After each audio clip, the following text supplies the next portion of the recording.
इस वक्त रूस यूक्रेन युद्ध से जुड़ी हुई एक और बड़ी खबर सामने आ रही है। युद्ध में यूक्रेन के सैनिकों ने बहुत बड़ा दावा किया है।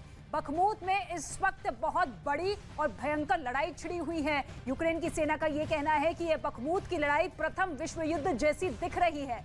यूक्रेन की सेना का दावा यह है कि वो हर दिन 100 रूसी सैनिकों को मौत के घाट उतार रहे हैं।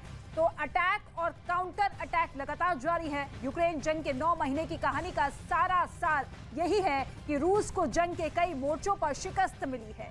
उन्हीं में से एक है खेरसोन शहर। नवंबर में रूस को खेरसोन शहर से पीछे हटना पड़ा था और इसके बावजूद खेरसोन में रूस और यूक्रेन के बीच भीषण जंग चल रही है। यूक्रेन का आरोप यह है कि जिस तरह रूस ने खेरसोन में एक ऐसा ट्रैप तैयार किया है जिसकी वजह से यूक्रेन में तबाही आ सकती है।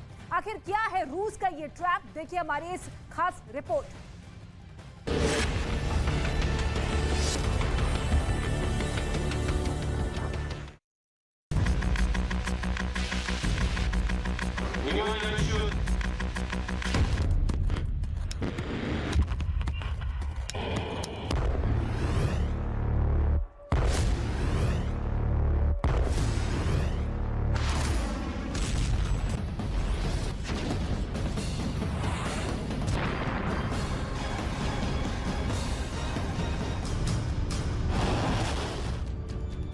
रूस और यूक्रेन के बीच जारी जंग को 9 महीने पूरे हो चुके हैं। इस दौरान दुनिया ने यूक्रेन से सिर्फ और सिर्फ बम और गुस्से, मातम का मंजर, तबाही और बर्बादी की तस्वीरें ही देखी हैं। रूस की सेना अगर यूक्रेन के अलग अलग इलाकों के अलग अलग शहरों को चुन चुन कर निशाना बना रही है, तो यूक्रेन की फौज भी रूस के खिलाफ आक्रामक रुख अख्तियार कर काउंटर अटैक कर रही है। इस दौरान दोनों देशों ने एक दूसरे पर जंग में डर्टी टैक्टिक्स अपनाने का आरोप भी लगाया।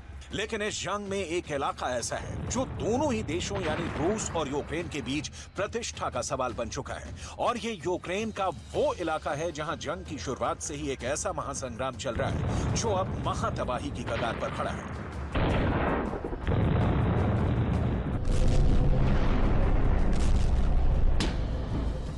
ये इलाका है खेरसोन। नवंबर 2022 को यूक्रेन की सेना ने खेरसोन शहर को तो रूसी फौज के कब्जे से आजाद कर पा लिया, लेकिन अभी भी खेरसोन के 70% इलाके पर रूस काबिज है। लिहाजा खेरसोन में रूस और यूक्रेन के बीच भीषण लड़ाई चल रही है। लोगों का कहना है कि रूस अभी भी खेरसोन के उन इलाकों के रिहायशी जगहों पर निशाना बनाकर हमले कर रहा है जहां उसका कब्जा नहीं है।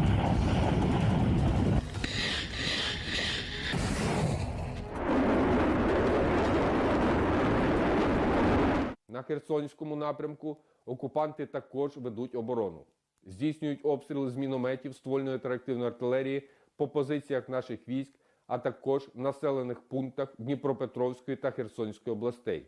Не припиняється вогневий терор мирних жителів Херсона.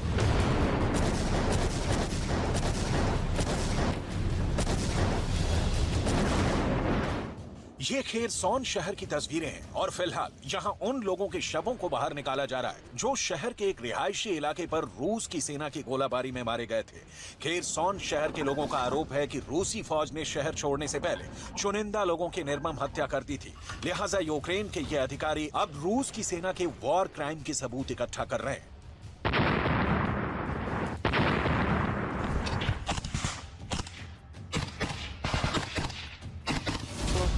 Два прямо.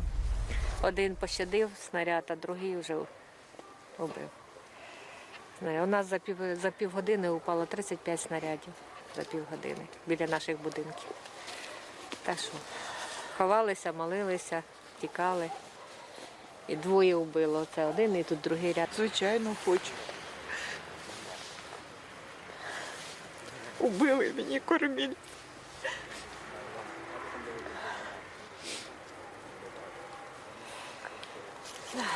Таких людей, як він, дуже мало.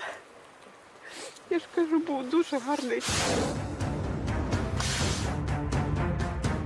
ब्रिटिश अखबार द गार्डियन में छपे एक आर्टिकल के मुताबिक रूस की फौज खेरसॉन शहर से भले ही पीछे हटी हो, लेकिन उसने शहर के बाहर नोआ काखोका शहर में अपना बड़ा बेस बना लिया है।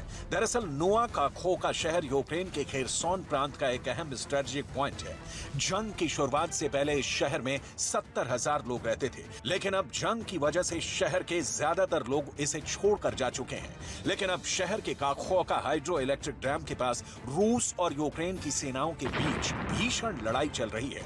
द गार्डियन की खबर के मुताबिक रूस की फौज ने नोआ काखोका शहर और खेरसॉन के बीच नीपर नदी पर बने 400 मीटर लंबे ब्रिज पर बारूद लगा दिया है। नोआ काखोका शहर में रूस की सेना को जुलाई और अगस्त 2022 में भारी नुकसान उठाना पड़ा था, लेकिन बावजूद इसके वो अभी भी शहर पर कब्जा किए हुए हैं।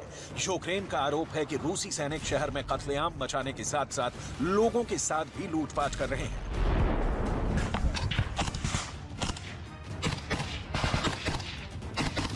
Триває мародерство та грабіж місцевого населення на тимчасово зайнятих ворожими військами територіях. Із місцевих магазинів Нової Каховки російські загарбники вивозять весь товар та обладнання, включно з морозильними камерами та касовими апаратами. А в Новомиколаївці Запорізької області окупанти чисельністю до 100 осіб 2 грудня поточного року організували перевірку документів місцевих жителів, вилучення особистих цінних речей та побутової техніки.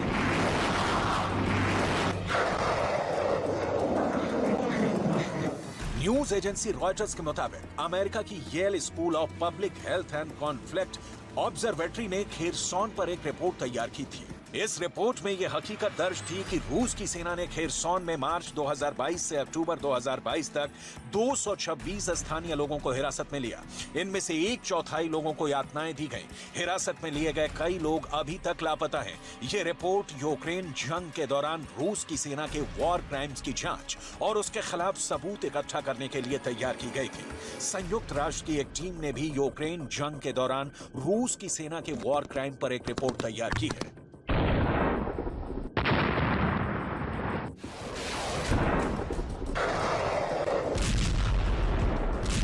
There are strong indications that the summary executions documented in the report may constitute the war crime of willful killing, as the circumstances surrounding these deaths suggest that Russian soldiers knew that they were targeting civilians but still used lethal force.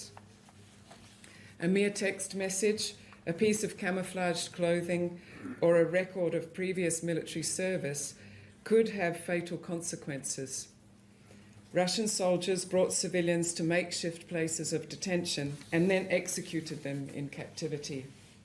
Many of the victims' bodies were found with their hands tied.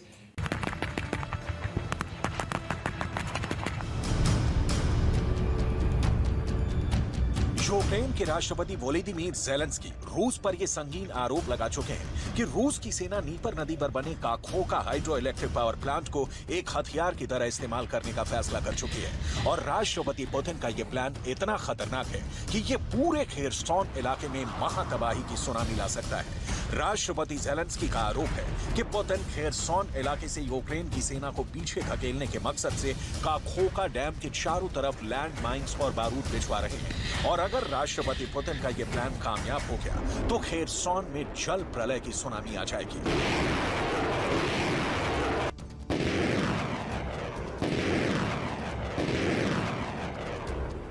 आइए अब आपको इस satellite map और graphics के जरिए ये समझाने की कोशिश करते हैं कि आखिर खेरसॉन के Kakhovka hydroelectric power plant पर कितना बड़ा खतरा मंडरा रहा है।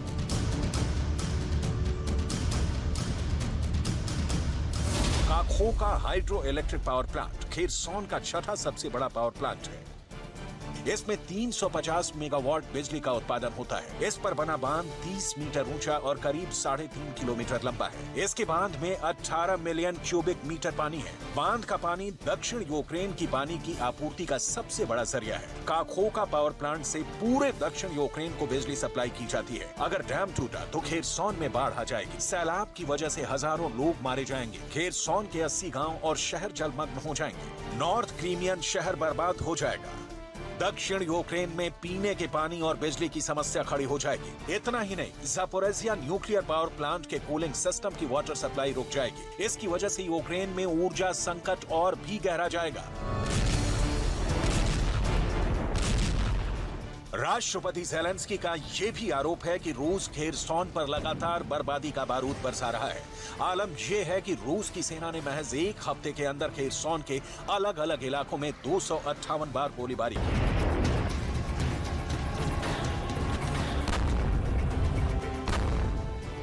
Доби, як і кожного божого дня, окупанти знову обстрілювали Херсон і громади області. Лише за один тиждень ворог 258 разів обстріляв 30 населених пунктів нашої Херсонщини. Російська армія пошкодила і насосну станцію, яка забезпечувала подачу води в Миколаїв. Ну що про них сказати? Ось це і є справжня суть тих випадкових товаришів, які заволоділи Росією. У них після 20 років правління दुनिया को लग रहा था कि यूक्रेन में सर्दी का मौसम शुरू होते ही शायद जंग की रफ्तार थोड़ी थम जाए, लेकिन जिस तरह से रूस की सेना यूक्रेन के शहरों को निशाना बनाकर उन पर लगातार हमले कर रही है, उसे देखते हुए ये नहीं लगता कि राष्ट्रपति पुतिन जंग की रफ्तार धीमी पड़ने देंगे।